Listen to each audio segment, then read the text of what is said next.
Okay. But actually ಇದು ಎಲ್ಲದಕ್ಕೂ ನಾವು ಅಮೇರಿಕಾನೇ ತಗೋತೀವಲ್ವ ಎಕ್ಸಾಂಪಲ್ ಆಗಿ. ಅಲ್ಲಿ ಏಕ್ದಮ್ ಯಾರು ಕೂಡ ಸೂಪರ್ ಸ್ಪೆಷಾಲಿಟಿ ಡಾಕ್ಟ್ರ್ ಹತ್ರ ಕಳಿಸೋದಿಲ್ಲ. ವೆರಾಸ್ ಹಿಯರ್ ಒಂದು ಸಣ್ಣ ನೆಗಡಿ ಕೆಮ್ಮಿಗೆ ಕೂಡ ಸೂಪರ್ ಸ್ಪೆಷಾಲಿಟಿ ಹತ್ರ ಕಳಿಸ್ಕೊಡ್ತಾರೆ, ಮತ್ತೆ ಮಾಡಬಾರ್ದು ಟೆಸ್ಟ್ಗಳೆಲ್ಲ ಮಾಡ್ತಾರೆ. Name of insurance. ಕರೆಕ್ಟ್.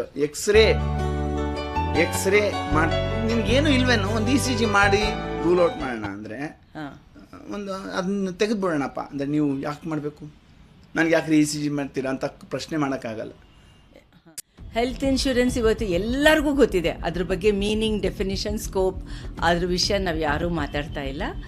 ಆದರೆ ಯಾರಿಗೆ ಇದಕ್ಕೆ ಬೆನಿಫಿಟ್ ಆಗ್ತಾ ಇದೆ, ಪಾಲಿಸಿ ತೊಗೊಂಡವ್ರಿಗೋ ಅಥವಾ ಕಾರ್ಪೊರೇಟ್ ಹಾಸ್ಪಿಟಲ್ಸ್ಗೋ ಯಾತಕ್ಕೆ ಅಂತ. ರೋಗಿ ಬಯಸಿದ್ದು ಹಾಲು ಅನ್ನೋ ವೈದ್ಯ ಹೇಳಿದ್ದು ಹಾಲು ಅನ್ನೋ. ಸೊ ಸರ್ಕಾರಗಳಿಗೆ ಬಂಡವಾಳ ಹಾಕೋದಕ್ಕೆ ಇಷ್ಟ ಇರಲಿಲ್ಲ.